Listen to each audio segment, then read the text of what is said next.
জিয়াউর রহমানকে কিভাবে পাকিস্তানের চর বানানো হয়, মানে আপনি চিন্তা করে দেখেন, যেই কালো কোট পরা পেঙ্গুইনদের নেতা শেখ মুজিব পালায় চলে যায়, ও হইল জাতির জনক।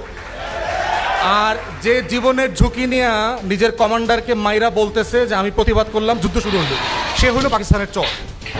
মানে খেয়াল করে দেখেন যে পলিটিক্স অফ ন্যারেটিভ, যে বয়ানের রাজনীতিটা কিভাবে তৈরি হয়। যেই খালেদা জিয়া দেশ ছেড়ে পালায় নাই কোনোদিন, 111-এর সময় দেশ ছেড়ে পালায় নাই, বাংলাদেশে রয়ে গেছে, রিপিটেড আপনার অফার থাকার পরেও সেই খালেদা জিয়া সম্পর্কে হেন কোনো বাজে কথা নাই যা হাসিনা আওয়ামী এই চক্রের মুখ থেকে বের হয় নাই।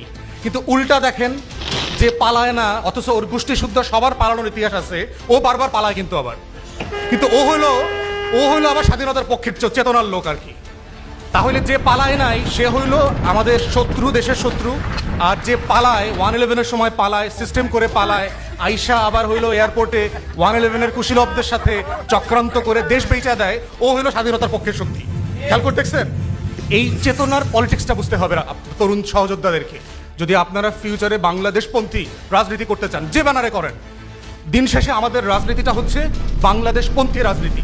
সেটা বিএনপির ব্যানারে করেন, জামাত শিবিরের ব্যানারে করেন, এবি পার্টির ব্যানারে করেন, এনসিপির ব্যানারে করেন, কোনো সমস্যা নাই। কিন্তু পলিটিক্সের মূল জায়গা হচ্ছে এইটা বোঝা যে আমি বাংলাদেশপন্থী রাজনীতি করি, দিল্লি আমার শত্রু।